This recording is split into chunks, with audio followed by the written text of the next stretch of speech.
ناظرین، پروگرام تثلیث یا توحید کے اس نئے ایپیسوڈ میں ہم آپ کو خوش آمدید کہتے ہیں۔ آج کے پروگرام میں ہم اپنے گزشتہ موضوع سیموئیل کی کتاب کو جاری رکھیں گے اور ہمارے ساتھ موجود ہیں بھائی سلیمان جان۔ جی بھائی، ویلکم ٹو دا شو۔ اچھا، ہم پچھلے پروگرام میں ہم نے ڈسکس کیا کہ ان کے مصنفین کون ہیں، پھر ہم نے دیکھا کہ اس کی تصنیف کیا ہے، سن تصنیف کیا ہے، پھر تاریخی منظر پر بھی ہم نے کچھ گفتگو کی تھی اور اہم ترین کردار اور موضوعات ہم نے ڈسکس کیے تھے۔ اس کے بعد جو ہے وہ آخری نقطہ آپ بیان کرے تھے کہ اس میں ہمیں خدا کا تصور کیا نظر آتا ہے، تو میں چاہوں گی کہ وہاں سے تھوڑا سا ریپیٹ کر کے آج کے شو کو ہم اس کا آغاز کریں۔ جی بہت شکریہ۔ اور ہم یہ بات کر رہے تھے کہ خدا جو ہے وہ عہد کا خدا ہے اور اس کے وعدے ہیں خدا کے اپنے لوگوں کے ساتھ، اور پھر کہیں نہ کہیں وہ وعدے آگے کرتا ہے۔ جیسے داؤد بادشاہ کے ساتھ اس نے وعدے کیے کہ تیری جو سلطنت ہے، تیرا جو تخت ہے وہ ابد تک قائم رہے گا۔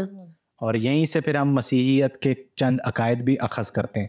تو ہم یہ بات کر رہے تھے کہ خدا کا تصور جو ہے وہ اس خدا کا ہے جو اپنے لوگوں کے ساتھ رہتا ہے، وفاداری دکھاتا ہے، لیکن ان سے بھی توقع کرتا ہے کہ اگر عہد میں وہ بھی شریک ہیں، وہ بھی اپنے فرائض سر انجام دیں۔ اگر وہ نہیں دیتے تو پھر عہد میں کچھ سزائیں بھی ہیں جو ان پر پھر آتی ہیں۔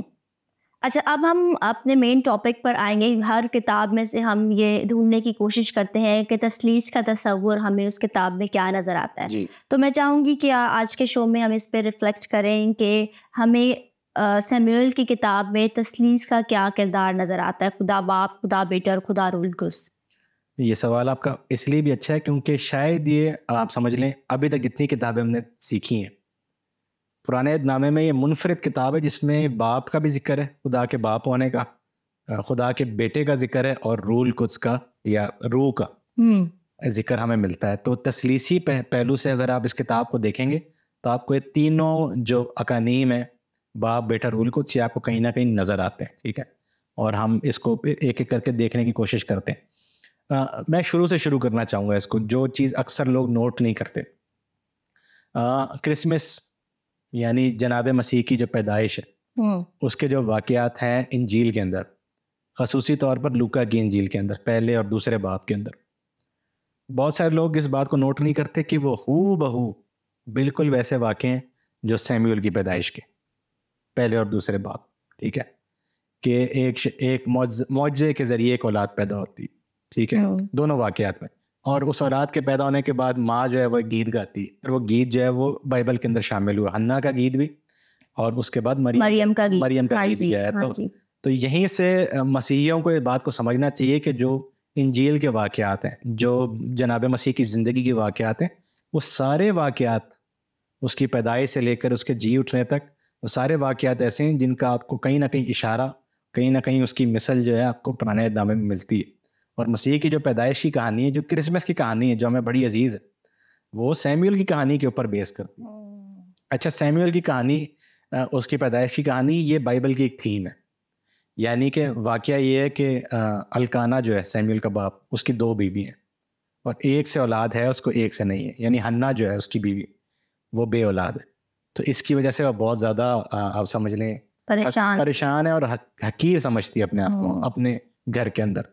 تو وہ خدا سے دعا کرتی کہ اگر تو مجھے اولاد دے گا اور تو میری اس مسئلے کو دور کرے گا تو پھر وہ اولاد میں تجھے نظر کر دوں گی، ٹھیک ہے؟ اس لیے وہ نذیر بھی کہتے ہیں سیموئیل کو۔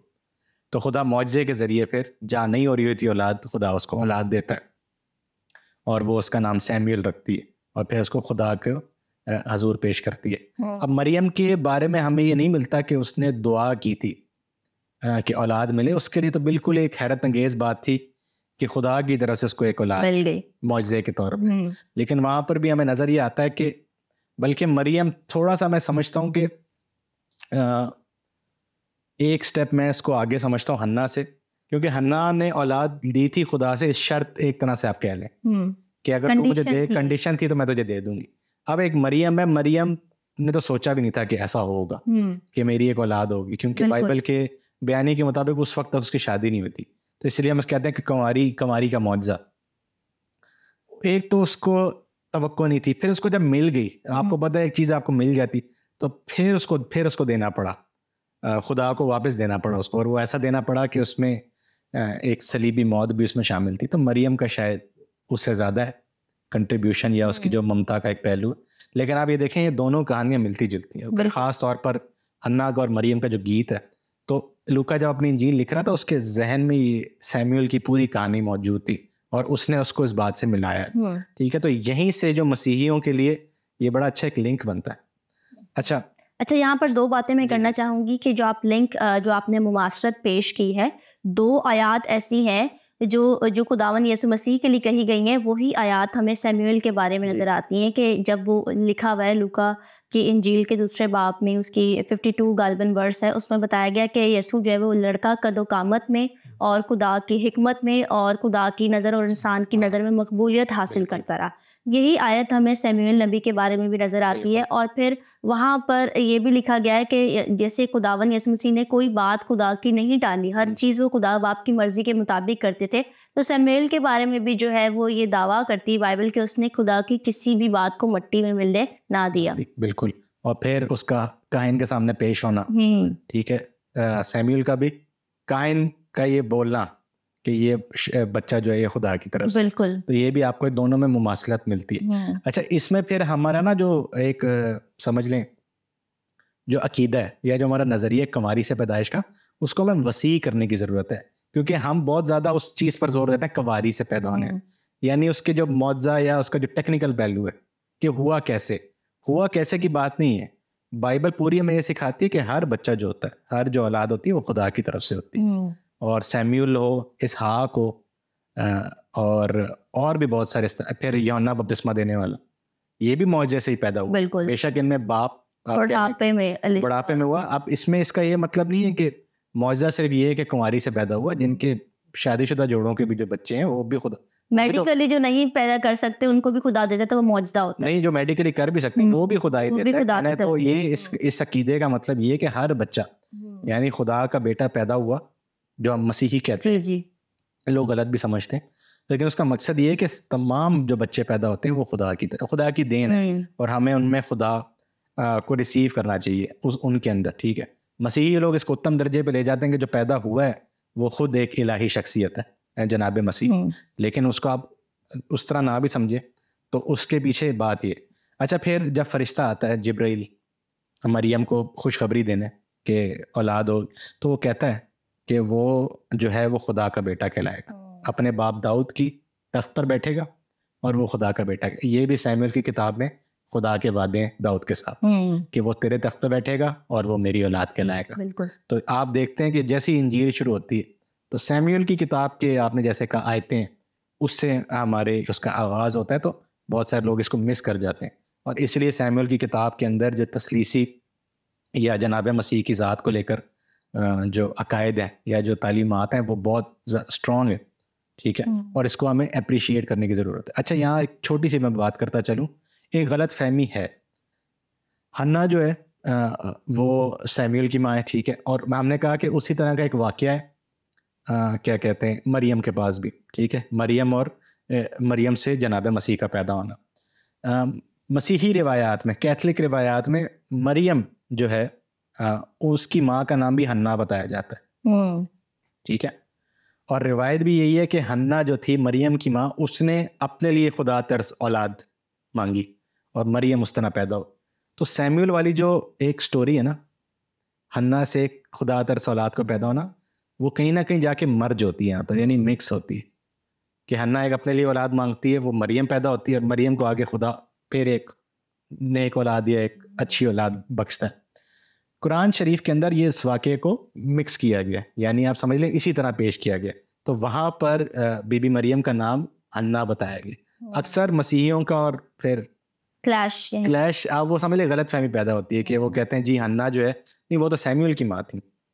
قرآن شریف میں جہاں تک میرا مطالعہ سیموئل نبی کا ذکر نہیں, وہاں پر حنا کو مریم کی ماں کہا گیا. ٹھیک ہے, تو وہ اس روایت کو لے کر جو کیتھولک روایت ہے کہ مریم کی ماں کا نام بھی حنا تھا. ٹھیک ہے, تو اس لیے پھر یہ کنفیوژن نہیں پیدا ہونا چاہیے کہ بات کس کی ہو رہی ہے. ٹھیک ہے, تو حنا ایک وہ حنا ہے جو سیموئل کی ماں ہے, اس کو بھی خدا نے اولاد دی. ایک وہ حنا ہے جو مریم کی ماں ہے, اس کو بھی خدا نے نیک اولاد دی, اور آگے مریم کو خدا نے معجزے سے. ٹھیک ہے, تو یہ چیز کلیئر میں چاہتا ہوں کہ ہو جائے سے پہلے ہم بات کو آگے بڑھائیں.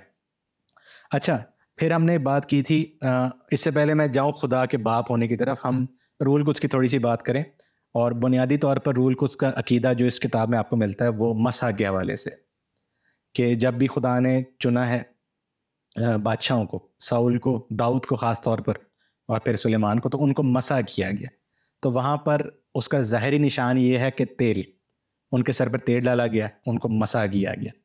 اور پھر اس سے یہ ثابت ہوتا ہے کہ خدا کی حضوری اب اس شخص کے ساتھ، یا خدا کی منظوری یا خدا کی خوشنودی ہے اس شخص کے ساتھ. انہی موضوعات کو مسیحی لوگ بڑا عزیز رکھتے ہیں اپنے پاس. ہم آج بھی بات کرتے ہیں، شاید یہودیوں سے زیادہ ہم مسح کی بات کرتے ہیں. ٹھیک ہے، تو ہمارے یہاں یہ صرف سمجھ لیں کہ پینتیکوسٹلزم کی بات نہیں ہے. تقریباً ہر جو چرچ ہے، ہر جو ہمارا فرقہ ہے، وہ کہیں نہ کہیں مسح پر زور دیتا ہے، انوائنٹنگ پہ. اور جیسے آپ نے شروع میں بات کی تھی کالنگ کے اوپر، کہ مسیحی جو لوگ ہیں ان کو خدا کی طرف سے بلاوا ہے. اب یہ بات نہیں ہے کہ ایک شخص، پوری قوم میں سے ایک شخص، بلکہ پوری قوم کو خدا نے اپنے لیے بلایا اور دنیا کے لیے. تو اس میں ہمیں رول قدس سے مسح دیا گیا.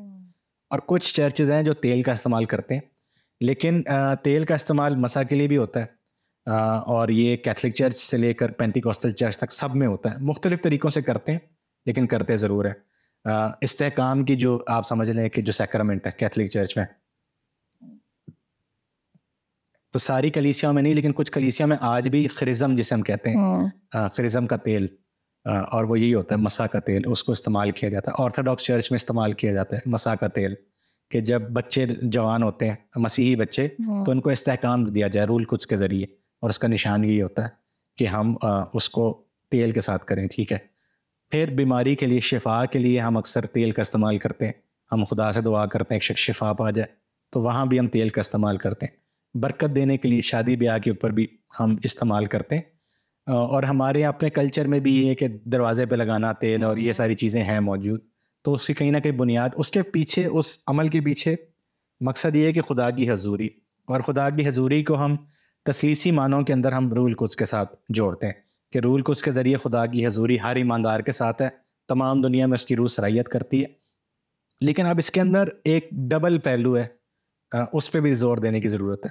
اکثر ہمارے یہاں مسیحی حلقوں میں بھی یہ سوال ہوتا ہے کہ اگر خدا کی حضوری آ گئی، جیسے عید پینتیکوسٹ کی ہم بات کرتے ہیں، جو اعمال کی کتاب میں جس کا ذکر ہے کہ خدا کی روح آ گئی کلیسیا کے اوپر، تو پھر ہم بار بار کیوں اس کے مسح کی بات کرتے ہیں، یا ہم اس کا ذکر کیوں کرتے ہیں کہ خدا ہمیں مسح کر یا رول قدس ہمارے اندر آ جائے. تو بائبل کی جو تعلیم ہے وہ یہ ہے کہ دیکھیں، ایک ہے خدا کی حضوری آپ کے ساتھ، اور وہ بھی رول قدس ہے. کہیں کہیں جگہ لکھا ہے آپ کے اندر، کہیں کہیں لکھا ہے آپ کے ساتھ، وہ بھی ہے حضوری. لیکن کسی خاص کام کرنے کے لیے آپ کو ایک طرح کا، انگریزی میں ہم کہتے ہیں بوسٹ دیتی ہے. تو وہاں بھی یہ لفظ ہے کہ اس پہ روح آ گئی. اب یہ مطلب نہیں کہ روح تب نہیں تھی اور پھر ایک دم سے آ گئی اور پھر چلی گئی. خدا کے لوگوں کے ساتھ اس کی حضوری ہمیشہ رہتی ہے، لیکن وہ خاص کام جب کوئی کرنا ہوتا ہے، جیسے جنگ میں جا رہا ہے کوئی شخص، یا اس نے تبلیغ کرنی ہے، یا اس نے کوئی معجزہ کرنا ہے، تو وہاں لکھا جاتا ہے کہ روح اس کے اندر آ گئی. تو اس کتاب میں بھی ہم بار بار پڑھتے ہیں روح آ گئی اس کے اوپر. تو یہ پہلو تثلیث کے حوالے سے جو تیسرا کروم ہے رول قدس کا، یہ آپ کو سیموئیل کی کتاب میں ضرور ملتا ہے. اچھا، یہاں پر میں ایک چیز ڈسکس کرنا چاہوں گی، کیونکہ اگر ہم داؤد نبی کو بھی دیکھیں سیموئیل کی کتاب میں، تو جب ان پر روح آتا تھا اسپیسیفک کسی بھی کام کے لیے، تو وہ بربت جو ہے بجا کر پرستش کرتے تھے خدا کی. اور اگر ہم اسے ریلیٹ کرتے ہیں نئے عہد نامے کی تھیولوجی سے، تو یوحنا کی انجیل اس کے 4 باب میں لکھا ہوا ہے کہ خدا ایسے پرستار ڈھونڈتا ہے جو روح اور سچائی سے پرستش کرے.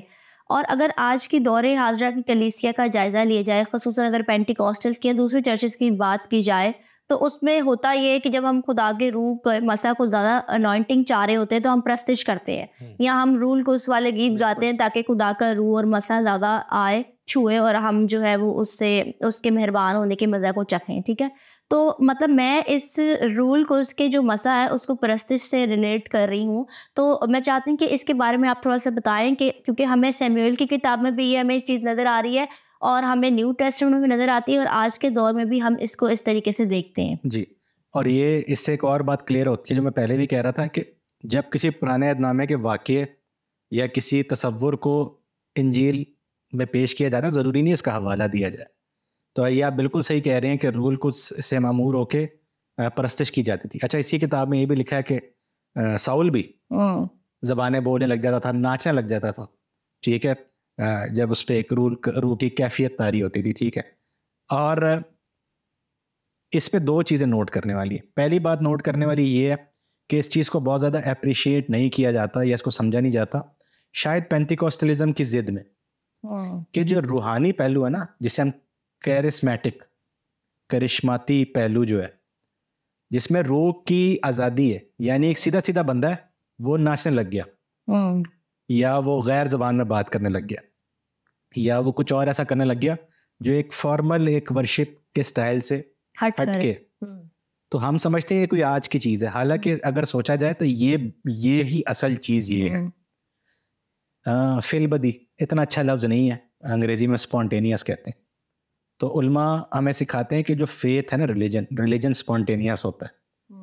آپ کی زندگی میں کوئی ایسا کام ہوتا ہے یا آپ کی قوم کی زندگی میں کوئی ایسا کام ہوتا ہے, اس پہ آپ کا ریئیکشن شکر گزاری خدا کی, یا قربانی چڑھانا, ہدیہ دینا, گیت گانا, یہ چیزیں کسی کتاب نے نہیں سکھائی لوگوں کو, بلکہ لوگ یہ نیچرلی کرتے ہیں. یہ جو آگے کی چیزیں ہیں نا, کہ عبادت کی جگہ کیسی ہونی چاہیے اور لباس کیسا ہونا چاہیے, تلاوت کیسے کرنی, یہ کتابی باتیں, یہ بعد کی باتیں.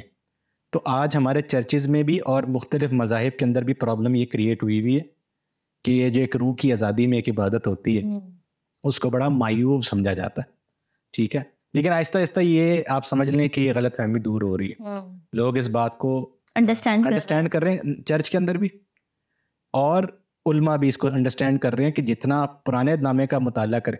اب آپ دیکھیں, میں یہ ہٹ کے تھوڑی سی بات ہے لیکن یہ ہے, اور یہ ہے کہ سب سے پرانے آپ ریکارڈز نکالیں گے نا بنی اسرائیل کی تاریخ کے, بائبل کے اندر سے, بائبل تو پوری ہے نا, ہمیں پتہ ہے پیدائش سے لے کر جو ہے وہ ملاکی تک, ٹھیک ہے, لیکن اس کے اندر بھی آپ تاریخی پہلو لیتے ہیں کہ کون سا واقعات تاریخی طور پر آپ کو قدیم نظر آتے ہیں. بالکل. تو جو قدیم ترین واقعات ہیں وہ سارے ایسے ہیں, جیسے موسیٰ ہے, جناب موسیٰ. اب موسیٰ خود ایک کیرسمیٹک پرسن تھا, وہ میریکلز کرتا, ٹھیک ہے, میریکلز کا شخص تھا وہ, ٹھیک ہے, وہ اس کی لیڈرشپ تھی. پھر بنی اسرائیل جب پار چلے جاتے ہیں دریا کے, تو مریم ایک گیت گاتی ہے وہاں پر, اور بجا کے آج کے دور میں بھی مجمع میں عورت کا گانا بجانا جو ہے نا 2023 کے اندر بھی معیوب سمجھا جاتا ہے, لیکن وہ سب سے پرانا گیت ہے, آپ کو پتہ ہے, بنی اسرائیل قوم کی تاریخ کا, ٹھیک ہے. تو یہ جو پہلو ہے نا ورشپ میں آزادی کا اور روح سے عبادت کرنے کا, یہ آپ صحیح کہہ رہی ہیں, اس کتاب سے ہمیں نظر آتا ہے, اور یہ پرانے نامے کی دیگر کتابوں سے بھی نظر آتا ہے. اور کیا کہتے ہیں, یہ چیز اب میں جیسا کہہ رہا ہوں کہ آہستہ آہستہ ایکسیپٹ ہو رہی ہے. اس کا دوسرا پہلو اس کا یہ ہے کہ پھر کہیں نہ کہیں ہمارے یہاں نا صرف ورشپ تک محدود کیا جاتا ہے روح کی معموری کو, حالانکہ پرانا نامہ ہمیں زیادہ سکھاتا ہے یہ کہ جو دنیا کے جو کام ہے نا, دنیاوی جسے ہم کہتے ہیں, جس کے اندر حکومت چلانا ہے, جس کے اندر ٹیکس جمع کرنا ہے, جس کے اندر جنگیں کرنی ہے, فوجی ٹریننگ, اس میں بھی رول کو ساتھ. تو ہم آج مسیحیوں کا تھوڑا سا اب یہ غلط فہمی ہے کہ وہ انہوں نے محدود کیا ہے عبادت کے اندر. تو ہم مسا یا معموری کی بات کرتے ہیں, لیکن جیسے ہم اپنے دفتر میں جاتے ہیں, اپنے کاروبار کے اوپر جاتے ہیں, پریکٹیکل لائف میں ہم نہیں روح القدس کی معموری کو اس طرح فیل کرتے. اور شاید پھر یہ جو خلیج ہے آپ کی مذہبی زندگی میں اور آپ کی دنیاوی زندگی میں, اس کا ایک بہت بڑا نقصان یا پہلو یہی ہے. تو اس کے اندر اگر داؤد کو سمجھ لیں کہ بربت بجانے کے لیے روح تحریک دیتی ہے, تو داؤد کو جنگ کرنے کے لیے بھی روح تحریک دیتی ہے, ٹھیک ہے, لیکن ہم لوگ بس اب ہم نے اس کے محدود کر دیا. ہاں جی. اچھا, ابھی آپ نے ذکر کیا کہ ساؤل بادشاہ کا بھی ذکر کیا, ٹھیک ہے, اور پھر میں جو بات کر رہی داؤد نبی کی کہ وہ روح میں جو ہے وہ ناچتے تھے, بجاتے تھے, لیکن یہ تو ہمیں ایک خدا کی روح اور اچھی روح کی جو ہے وہ ایک تصویر ہمیں نظر آتی ہے. لیکن اسی کتاب میں جب ہم دیکھتے ہیں کہ لکھا ہوا کہ ایک بری روح آ کر جو ہے وہ ساؤل کو تنگ کرتی تھی, اور جب داؤد جو ہے وہ جا کر وہ بربت بجاتا تھا اور گیت گاتا تھا, تب ساؤل کو سکون ملتا تھا. تو مطلب ہمیں دونوں چیزیں جو ہے وہ دونوں طرح کی روحیں, اچھی روحیں اور بری روحوں کا ذکر ہمیں اس کتاب میں ملتا ہے. اور نہ صرف یہ بلکہ ہمیں ایک ایسی جادوگرنی کا بھی ذکر ملتا ہے جو اپنی اتھارٹی سے جو ہے وہ سمویل کی روح کو نیچے بلاتی ہے. اس کے بارے میں آپ کیا کہیں گے؟ ہاں, اس سے ہمیں یہ بھی پتہ لگتا ہے کہ سیموئل کی جو کتاب ہے, پھر اس کے اندر یہ جو پیرانارمل یا سپر نیچرل پہلو ہے یہ بہت زیادہ ہے, یعنی اسپرٹ ورلڈ کو اس میں بتایا گیا, ٹھیک ہے. اس میں تھوڑا سا ہمیں فرق کرنے کی ضرورت ہے. خدا کی روح خدا کی طرف سے بھیجی ہوئی روح اور پھر انسان کی اپنی روح. تو تھوڑا سا نا لینگویج میں ترجمے میں ہمیں اس کا فرق نہیں پتہ لگتا. لیکن جیسے آپ بات کر رہی ہیں کہ ساؤل کی جو ہے وہ اپنی روح جو تھی وہ مرور ہوتی تھی, تو داؤد جو تھا جب وہ موسیقی بجاتا تھا تو وہ خوش ہو جاتا تھا, یا اچھی روح اس کے اندر آ جاتی تھی. اور میرے حساب سے یہ اس کا بنیادی تعلق انسان کی اپنے آپ سے, کہ وہ جو روح ہے اس کی اپنی روح, ٹھیک ہے, وہ رنجیدہ ہے یا وہ خوش ہے. پھر وہ آپ صحیح کہہ رہی ہیں, پھر ایک جگہ یہ بھی لکھا ہوا ہے کہ خدا کی طرف سے بری روح اس کے اندر آ گئی. اور یہ بڑا ہی ایک آپ سمجھ لیں کہ مشکل سوال ہوتا ہے, کیونکہ پھر اس سے ہم یہ منسوب کر رہے ہیں کہ خدا جو ہے وہی پھر بری روحیں بھیجتا ہے. اور اگر بری روح وہ بھیج رہا ہے اور اس کے اثر میں کوئی شخص برا کام کر رہا ہے تو پھر ہم خدا پر یہ الزام لگا رہے ہیں. دیکھیں اس میں سمجھنے والی بات یہ ہے کہ پہلے میں کہہ رہا ہوں کہ اس کو لینگویج کو کلیئر کریں. ایک ہے خدا کی روح جسے ہم ہولی اسپرٹ کہتے ہیں, ٹھیک ہے, اور وہ خدا ہی ہے, وہ خدا کی ہے. بالکل. ایک ہے خدا کی طرف سے بھیجی ہوئی روح, ٹھیک ہے. اب وہ اچھی روح بھی بری روح بھی ہو سکتی ہے جیسے اس کتاب میں لکھا ہے, ٹھیک ہے. تو اس میں فرق کرنے کی ضرورت ہے. اصل میں یہ بات منفی نہیں ہے کہ خدا بری روح بھیجتا ہے. وہ منفی اس لیے نہیں ہے کیونکہ بائبل مقدس یا جو یہودی مذہب ہے وہ ہم نے جیسے شروع میں کہا وہ مونوتھیسٹک ہے, یعنی وہ ایک خدا پہ ماننے والے ہیں. آپ نوٹ کریں گے اس کتاب میں شیطان کا یا ابلیس کا ذکر نہیں ہے, بلکہ اس کتاب میں کیا بائبل مقدس میں زیادہ نہیں ہے, ٹھیک ہے. شاید ابلیس کا ذکر پرانے دامے میں بہت زیادہ نہیں ہے, ٹھیک ہے. کیوں؟ کیونکہ مونوتھیزم ہے. اگر آپ یہ کہتے ہیں کہ اچھا خدا اچھی چیزیں بھیجتا ہے, ابلیس بری چیزیں بھیجتا ہے, تو کہیں نہ کہیں آپ کو ایک خدشہ آتا ہے کہ دو خدا ہیں, خدا دو ہیں, ایک اچھائی کا ایک برائی کا. اچھا یہ کچھ مذاہب کے اندر یہ تصور ہے, اور جن ممالک میں بنی اسرائیل اسیری میں رہے نا وہاں پر یہ تصورات تھے. ان تصورات سے بچنے کے لیے کہیں نہ کہیں پھر آپ کو یہ تصور پیدا کرنا پڑتا ہے کہ نہیں صرف خدا صرف اچھائی نہیں برائی, یعنی ہر چیز جو ہمیں ملتی ہے نا اچھائی ہو یا برائی ہو وہ خدا کی طرف سے ملتی ہے. اس کا مطلب یہ نہیں کہ خدا اپنی ذات میں برا ہے, اس کا مطلب یہ ہے کہ خدا ایک ہی ہے, کوئی اور نہیں ہے دنیا میں یا جو حکمرانی کرتا ہے جو دوسری چیزیں بھیجتا ہے. تو اچھائی برائی موت زندگی اچھی روح بری روح ساری چیزیں خدا کی طرف سے آتی ہیں. تو اس میں یہ پرسپیکٹو کلیئر کرنے کی ضرورت ہے. اور آپ اکثر بائبل میں پڑھتے ہیں ایک یہ کہ خدا کرتا ہے, خدا بری روح بھیجتا ہے, خدا کسی کا دل سخت کرتا ہے. اس کے ساتھ ہی آپ کو آیتیں ملتی ہیں کہ وہ شخص نے خود ہی اپنا دل سخت کیا یا خود ہی اس نے بری رائے اختیار کی. تو یہ پیرالل ہے. بولنے کا مقصد یہ ہے کہ کوئی چیز دنیا میں ایسی نہیں جو خدا کی حکمرانی کے بغیر ہوتی ہے, لیکن لوگ اپنی روش جو ہے وہ خود ہی آزاد مرضی ہے, اور پھر اس میں خدا چھوڑ دیتا ہے. خدا جو ہے وہ لوگوں کو اپنے برے حال پر چھوڑ دیتا ہے. تو ساؤل کی زندگی میں یہ سمجھتا ہوں کہ ہوا یہی کہ اس نے اگر سرکشی کی ہے یا اس نے نافرمانی کی ہے یا خدا اس سے ناراض ہو گیا تو اس نے خود بھی نہیں سوچا کہ چلو میں توبہ کر لوں یا میں اپنے معاملات ٹھیک کروں. داؤد کی زندگی میں آپ کو بہرحال یہ ملال نہیں تھا ساؤل کو. تو داؤد کی زندگی میں آپ کو یہ ملتا ہے کہ وہ توبہ کا قائل تھا, وہ معافی مانگتا ہے لیکن یہ نہیں کرتا, ٹھیک ہے. تو وہ پھر بری روح کا جو تصور ہے وہ یہی ہے. اور وہ دیکھیں وہ آتی جاتی ہے. تو میں نے یہی کہا کہ آنے جانے والی جو تصور ہے نا وہ بھی آپ کو ملتا ہے پرانے نام, اور مستقل حضوری کا بھی آپ کو تصور ملتا ضرور ہے. اب وہ واقعہ جو ہے کہ جو سیموئل کی روح آتی ہے یہ تب کا واقعہ ہے جب سیموئل وفات پا چکا ہے اور ساؤل کو حکمت کی ضرورت ہے, ٹھیک ہے, کہ میں اپنے بادشاہی کس طرح میں سر انجام دوں. تو وہ پھر ایک آپ سمجھ رہے ہیں جادوگرنی کے پاس جاتا ہے کہ کسی طرح سے میری بات کرا دو. اب اس سے ہمیں یہ بھی پتہ لگتا ہے کہ اس زمانے میں کس طرح کا کلچر تھا, اور مجھے نہیں پتا کہ ان لوگوں کو ٹالریٹ کیسے کیا جاتا تھا, کیونکہ شریعت میں تو اس کی ممانعت ہے, بلکہ جادوگروں کو فالگیروں کو تو کہا ہے کہ نکال دو اپنی صف میں سے.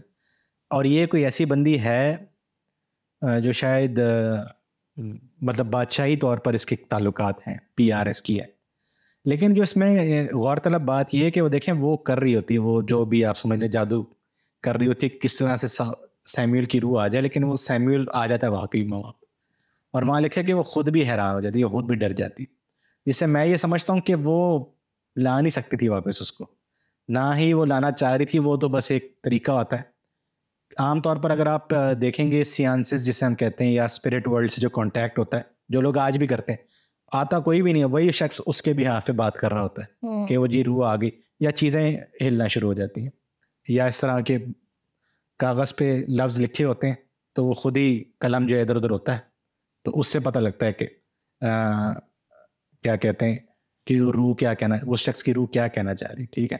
اچھا یہ کچھ مذاہب میں نے دیکھا بھی ہے کہ پریئر ویل ہوتا ہے یا پریئر پینسل ہوتی ہے, وہ آپ نے پکڑی ہوتی ہے اور ساتھ میں دوسرے بندے نے پکڑی ہوتی ہے, تو وہ جہاں پر وہ رک جائے اس کا مطلب یہ ہے کہ, لیکن اس میں وہ کبھی بندہ جس سے مخاطب ہوتے ہیں وہ سامنے نہیں آتا. یہاں پر سیموئل, بائبل کے مطابق سیموئل کی روح آ گئی وہاں پر, اور وہ شخص بھی, تو اس میں ہمیں خدا کی قدرت نظر آتی ہے. خدا جو ہے وہ بیچ سکتا ہے, کیونکہ کہیں نہ کہیں ایمان ہمارا یہ ہے کہ جو لوگ ہیں, تمام لوگ, خاص طور پہ جو راست باز لوگ ہیں, وہ مرتے نہیں ہیں, ٹھیک ہے, وہ خدا کے حضور میں زندہ ہی ہوتے ہیں, ٹھیک ہے.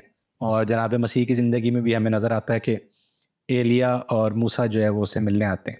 اب وہ کس صورت میں آتے ہیں, وہ کیا ہوتا ہے, ان کو پہچانتے کیسے ہیں, وہ ہمیں نہیں پتہ, لیکن واقعے کے مطابق ہوا یہی کہ سیموئل کی روح آئی ہے اور اس نے ساؤل سے بات کی ہے اور ساؤل کو اس نے حکمت دی ہے, اور وہ جادوگرنی کو سمجھ نہیں آیا کہ ہوا کیا. ہاں, تو اس لیے اس سے منسوب نہیں کر سکتے کہ اس کا اختیار, کہ اس کے کہنے پہ آئی. ہاں, اس کے کہنے پہ, اس کے اختیار سے, ٹھیک ہے, وہ ہمیں یہ ٹیکسٹ ہمیں بتاتا ہے. اچھا, اب تک تو آپ نے خدا بیٹے کی ذکر کیا ہے, یسوع مسیح کے ساتھ ریلیٹ کیا ہے, اور خدا روح کا ذکر کیا ہے. خدا باپ کو ہم سیموئل کی کتاب میں کس طریقے سے دیکھتے ہیں؟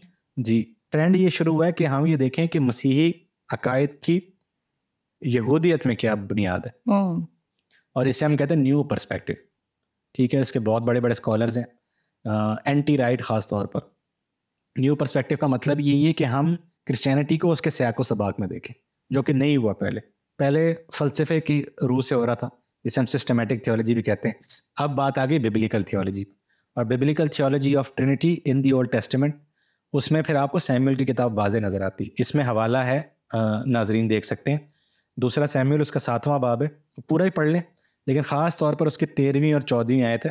یہاں پر خدا نبی کے ذریعے داؤد سے بات کرتا ہے, اور وہ وہاں پر اس کو کہتا ہے کہ سلیمان کی بنسبت کہ میں اس کا بیٹا, وہ میرا بیٹا ہوگا اور میں اس کا باپ کہلاؤں گا, ٹھیک ہے.